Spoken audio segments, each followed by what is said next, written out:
Bem, meus amigos, vamos então iniciar o nosso estudo de hoje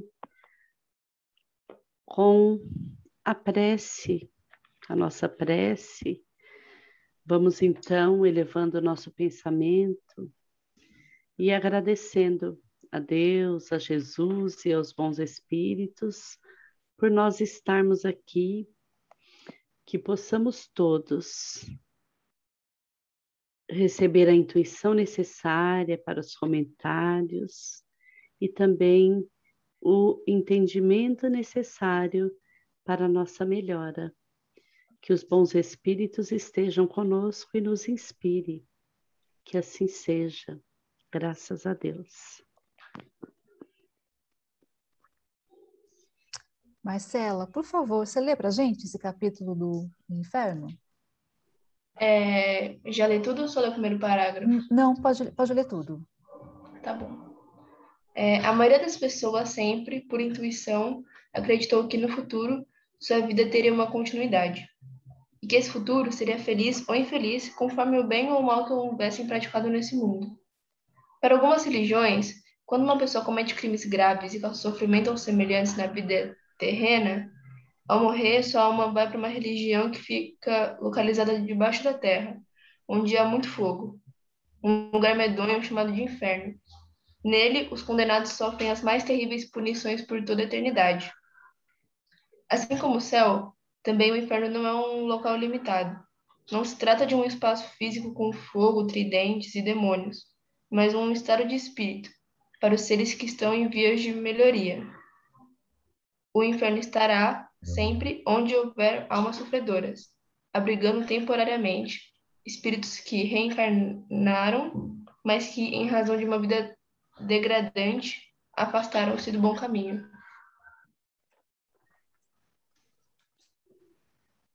Muito bem.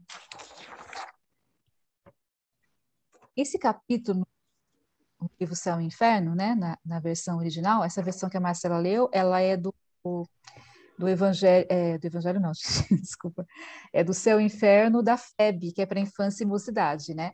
E aí, nós estamos preparando a aula, né, também baseado nele, baseado no Céu e Inferno na edição original. Então, na edição original, esse capítulo, ele fala muito sobre como os poetas tratam o inferno, de que forma que eles veem o inferno, de que forma que eles abordam em suas histórias, em suas poesias, né? É bem interessante, mas é um caminho um pouquinho longo. Mas se vocês quiserem ler, né? Eu acho muito bacana, capítulo 4. E aí eu vou destacar aqui alguns trechos que eu achei bem interessante, que fala sobre como surgiu essa ideia de inferno. Então é o seguinte: em todos os tempos, o homem acreditou, por intuição, que a vida futura deveria ser feliz ou infeliz, em razão do bem e do mal em que se faz nesse mundo. Apenas a ideia que disso faz está em relação com o desenvolvimento do seu senso moral e as noções mais ou menos justas que se tem do bem e do mal. As penas e as recompensas são o reflexo dos seus instintos predominantes. O quadro que se faz dos castigos da vida futura não é senão um reflexo da humanidade, mas, em mais larga proporção, reuniu todas as torturas, todos os suplícios, todas as aflições que se encontram sobre a terra. É assim que, nos climas quentes, imaginou o inferno de fogo, e nas regiões boreais, o inferno de gelo. Não estando ainda desenvolvido o sentido que deveria fazê-lo compreender o espiritual, não podia senão conceber senão penas materiais. Por isso, os infernos, eles se assemelham, independente da religião que acredita no inferno. Então, as mesmas considerações em que os antigos fizeram localizar a morada da felicidade, fizeram também o lugar dos suplícios, da dor eterna. Tendo o homem colocado o primeiro nas regiões superiores, era normal colocar o segundo nas regiões inferiores, quer dizer, no centro da terra, onde se acreditava que certas cavidades sombria e de aspecto terrível serviam de entrada. Para a localização do céu e do inferno, as seitas cristãs foram conduzidas a não admitirem para as almas senão duas situações extremas, ou a perfeita felicidade ou sofrimento absoluto. Apenas essas duas, não havia nada intermediário. E eu, na verdade, eu achei muito interessante essa explicação sobre o inferno, que ela é dada aqui nesse livro. Porque, na realidade, é isso mesmo, gente. A condição intelectual que os homens primitivos tinham era de assemelhar tudo à matéria. Tudo tinha que ter uma semelhança com a matéria, para eles conseguirem compreender essa questão. Então, eles acreditavam no inferno. Então, assim, de que forma que eu vejo isso? Então, tudo estava ligado à matéria. E eu achei interessante isso, né? Eles acreditarem num lugar assim onde houvesse fogo quente, um extremo, né? E aí onde que seriam aquelas penas sem fim. Sem fim, gente. Não é que tinha fim. Não, não. Eles acreditam, muitas religiões acreditam que isso não tem fim. Então, eles são aspectos de compreensão muito ligados à matéria ainda. Muito ligados. Então, eles precisavam desse comparativo na realidade, né? Então, embora eu tenha lido alguns depoimentos de pessoas dentro de religiões que acreditam no céu e no inferno, que essas pessoas já mudaram, elas já estão vendo, já estão compreendendo por um outro aspecto. Então, elas acham que a interpretação, né, as pessoas, algumas religiões acharam tudo isso na Bíblia, que é no Primeiro Testamento, né? E algumas pessoas de religiões, por exemplo, católica, já conseguem compreender que não é uma interpretação dessa forma. Só que ainda é difícil, né, para a religião, depois de centenas e centenas de anos, dizer, não, a gente teve uma interpretação distorcida, né? Então, eles mantêm ali seguem, né? Seguem o fluxo de como sempre foi, né? De que forma que eles compreendem esse céu e inferno mais próximo da gente? Como o estado de espírito, gente, que é o que nós já estudamos isso daí até no Livro dos Espíritos. Então, tanto o céu quanto o inferno é um estado de espírito da pessoa. Então, as pessoas podem ter um inferno dentro delas? Sim. De que forma? Cultivando sentimentos ruins, de ódio, de mágoas, de rancor, de egoísmo, de orgulho, com a vibração baixa, com falta, gente, olha só uma coisa importantíssima, com a falta de amor. A falta de amor, e falta de amor em sua totalidade, não digo só falta de amor ao próximo. A pessoa, às vezes, ela também não se ama. Então, o que ela vai atrair? Ela está numa vibração super baixa, imagina. Olha quantos sentimentos que existem cultivados dentro do coração dela. E ela ainda pratica, né? Pratica tudo que está dentro desses sentimentos. Então, ela é uma pessoa orgulhosa, ela é uma pessoa rancorosa, ela é uma pessoa que tem ódio, que ela tem vingança, pensa em vingança. Então, essa vibração baixa, o que ela vai atrair para perto dela? Espíritos com a mesma vibração e o mesmo sentimento que ela. E Deus, Ele nos concedeu o livre-arbítrio para fazermos as nossas escolhas e, consequentemente, colhermos elas, né? Infelizmente, gente, como isso aí é um livre-arbítrio, não é o inferno não é uma pena imposta para o resto da sua existência, a pessoa pode mudar. Então, ela pode sair desse inferno. Ela pode mudar a vibração dela, ela pode mudar as companhias espirituais dela, dependendo, claro, do que ela, da quantidade de tempo que ela esteja mergulhada nessas vibrações baixas, ela vai demorar um pouquinho mais, claro, né? Existem muitas coisas cristalizadas dentro da pessoa. Então, às vezes, tem espíritos que ficam centenas de anos ali tentando uma melhora. mas são espíritos que o quê? Que não perdoam, por exemplo. Eles não se perdoam, não perdoam o seu próximo, e aí é um acúmulo de coisas ruins. E nós, gente, fomos criados, já aprendemos no livro dos espíritos, simples e ignorantes. Todos, sem exceção. Nenhum espírito ele foi criado para o mal. Deus vai falar assim, olha, eu vou criar um espírito que esse daqui vai ser sempre do mal. Para que propósito o nosso Pai, que é soberano, justo e bom, ia fazer uma coisa dessa? Para quê? Com qual objetivo, gente? Eu acho que a única coisa que a gente pode discordar de um monte de coisa. Oh, isso aqui não acredito ainda, isso aqui estou quase me convencendo de acreditar ou não, mas a gente duvidar do amor de Deus, aí não. Porque a gente basta olhar à sua volta, gente. Olha como Deus é bom. Olha o mundo que a gente vive, tudo isso que Ele criou para a gente, todas as oportunidades que Ele nos dá todos os dias. Então, Ele jamais criaria uma criatura que fosse mal o tempo todo. Que no caso, né, eu estou me referindo aos demônios, né, criaturas desse tipo assim. E essas criaturas, até vou falar um pouquinho dessas criaturas agora. Nesse capítulo do Céu e Inferno, ele fala muito sobre os poetas, né? Que os poetas acabaram usando muito o inferno como tema. Então, ali eles criaram alegorias, né? Então, e foi uma das alegorias foram os demônios, que seriam o quê? Aquelas criaturas chifrudas, né? Sempre ruins, coisa e tal. E ela tinha que ser feia, claro, né, gente? Não ia criar uma criatura linda para, isso aqui é o demônio, ruim, né?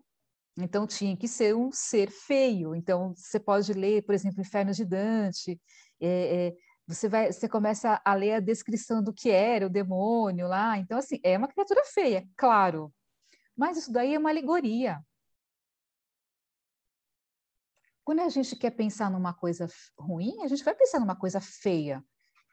Isso aí é uma coisa, é que a gente é muito ainda, nós ainda somos muito ligados à matéria. Então a gente quer um símbolo para isso. Queria esse símbolo para uma coisa ruim? Uma coisa feia.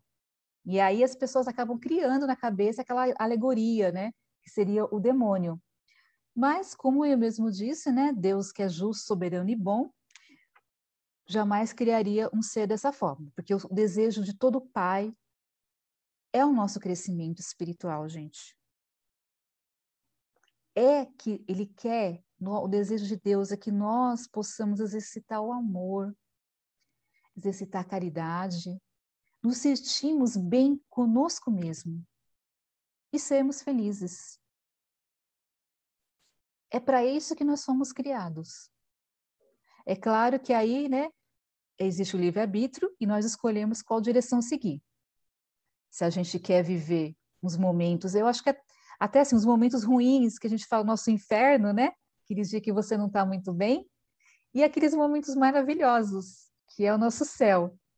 Então, o que a gente quer, né? Quer tenha mais céu ou mais inferno nos nossos dias?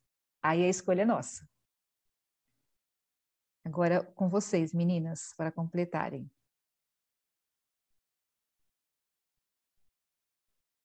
Tá sem som, Sônia. Quando você estava falando aí sobre esse conceito de céu e de inferno que foi criado devido assim a criatura nas épocas passadas, né, serem tão ligadas à materialidade, eu lembrei também dos 10 mandamentos, né, porque era justamente por estarem assim tão arraigados que o profeta, né, Moisés, ele trouxe os 10 mandamentos. Então, tudo isso aí foi tipo, no meu entender, né, na minha opinião, Sim, o sim. que veio foi assim, uma coisa para estar orientando e encaminhando as pessoas para ter assim um certo temor, né, para começar a fazer aquelas barbáries que nós fazíamos no passado, né? E o que é legal também é que na doutrina espírita a gente estudando, né, conhecendo as obras básicas, a gente aprende que o céu e o inferno não é um lugar que é determinado, né? Mas que é o estado íntimo de cada criatura, igual você falou, e está assim alicerçado na consciência de cada um, né? Então, o nosso céu ou o nosso inferno está no nosso íntimo e na nossa consciência, né? Então, o que seria o céu? Seria a consciência tranquila. O céu é o que a gente deseja, né? Então, seria a consciência tranquila, né? Se esforçar para amar mais, porque se a gente cumprisse só o, o primeiro mandamento, né? Amar a Deus sobre todas as coisas e ao próximo como a nós mesmos, a gente já viveria num céu eterno. Mas a criatura está em evolução e nós é, estamos vindo assim rebeldes, né? Pelos tempos e a gente está feliz de quem buscar esse caminho, né? De estar procurando acertar mais do que errar, se esforçar para isso, porque não é uma coisa assim instantânea que vai cair do céu. É um esforço de cada um conquistar esse céu que a gente busca, né? Porque, na verdade, a felicidade, ela consiste na gente ter, adquirir, né, amealhar, que fala, os tesouros do céu, né? Para a gente poder ter esse céu que a gente deseja. E é tão simples, entre aspas, amar a Deus acima de tudo e ao próximo como a nós mesmos, né? A gente fala assim, eu amo a Deus acima de tudo, o Criador, meu Pai que está no céu e tal. Mas o que é mais difícil nisso tudo é aceitar o outro e amar como se fosse a gente mesmo, porque a gente não consegue, na maioria das vezes, se colocar no lugar do outro, né? Por causa do orgulho, do egoísmo, mas a gente tem que ir se esforçando para estar combatendo tudo isso e melhorando cada vez mais e formando o nosso céu íntimo, o céu íntimo de cada um, né? Deixar de lado esse inferno, né? Ai, ai. Então é isso. É, a Marcela, não deu para eu ver aí. Qual o comentário que a Marcela fez? Espera aí, deixa eu só abrir aqui o chat. Para mim é muito Uhum. estranho falar inferno, porque meus pais sempre me ensinaram com a palavra umbral. Ah, sim. Mas aí é diferente, né? É, O inferno é uma conotação usada pelos católicos, evangélicos, né? sim. E outras religiões que acreditam no inferno. É porque a Marcela, no caso, ela já entrou dentro da É, doutrina, né? Então, para ela, sim. realmente fica estranho mesmo, Marcela, a gente ouvir essa palavra, né? É Tanto céu verdade. quanto inferno é esquisito. Verdade. E aí, Marilene, tá sem som, Marilene? Aí. Então, eu estava vendo aqui, vocês estavam falando, eu estava pensando por tópicos. Por exemplo, sempre temos a noção de eternidade de sofrimentos, né? De que sofrer penas eternas. Seres diabólicos, a noção de inferno, né? A noção que a gente tinha de inferno, né? Seria eternidade de penas, seres diabólicos, né?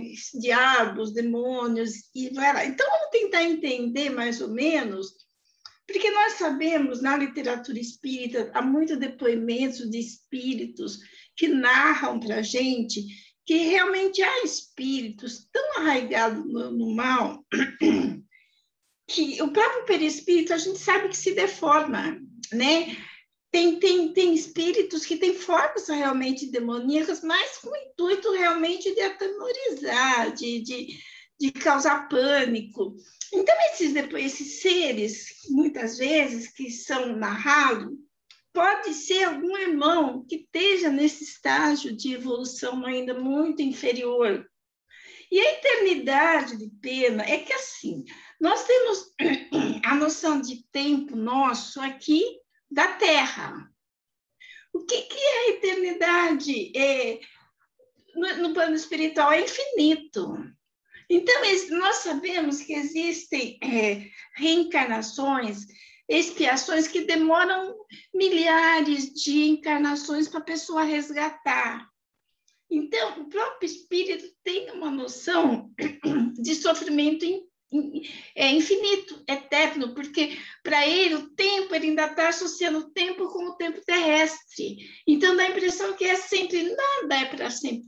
Mesmo o sofrimento que nós mesmos acabamos nos impondo pela nossa imperfeição, pelos nossos erros, pode nos parecer eterno, mas a gente sabe que não é, a gente sabe que só depende da gente encurtar.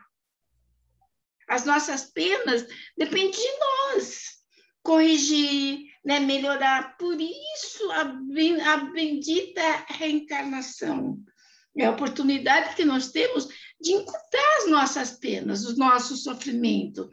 Mas muitos irmãozinhos ainda agora que estão começando a ter a noção de como é que funciona. Então, acho que por isso que ainda vem muito ainda esse folclore de seres diabólicos que são narrados, de sofrimentos. Eu não duvido que muito espírito viu realmente o que para eles seria um inferno, que seria um grau, o sofrimento daqueles irmãozinhos que estão juntos, naquele momento sofrendo, que para eles não tinham noção do conhecimento do que era. Nós sabemos que não, e sabemos que não é eterno, que o irmãozinho que está no maior sofrimento lá, ele vai sair de lá um dia. Ele tem sempre a oportunidade de evoluir. Aí, deixa eu ver. Outra coisa que eu achei interessante, eu estava lendo aqui uma outra parte sobre o limbo, não sei se vocês viram aqui. Como a Lara falou, Deus tão justo, tão soberano, tão bom, não iria impor injustiça para nós. Então, estava lendo aqui assim, que existe o inferno para aqueles que são eternamente pecadores, vão sofrer para a eternidade. Céu para aquele que é bonzinho. Mas e aquele que veio aqui, por exemplo, uma criança que morre em tenra idade, não teve oportunidade de praticar mal nem bom, para onde que ele vai? E aqui diz que tem um lugar chamado limbo. E ele fica lá solto no ar para sempre. Isso não é uma pena? Isso não é um castigo? Onde que Deus é esse que iria impor isso? Sim, sim. Uma criança que... Aqui, ó, vou dar um pedacinho para vocês. Felizmente, a gente sabe que, que o negócio não é verdade? Assim. É.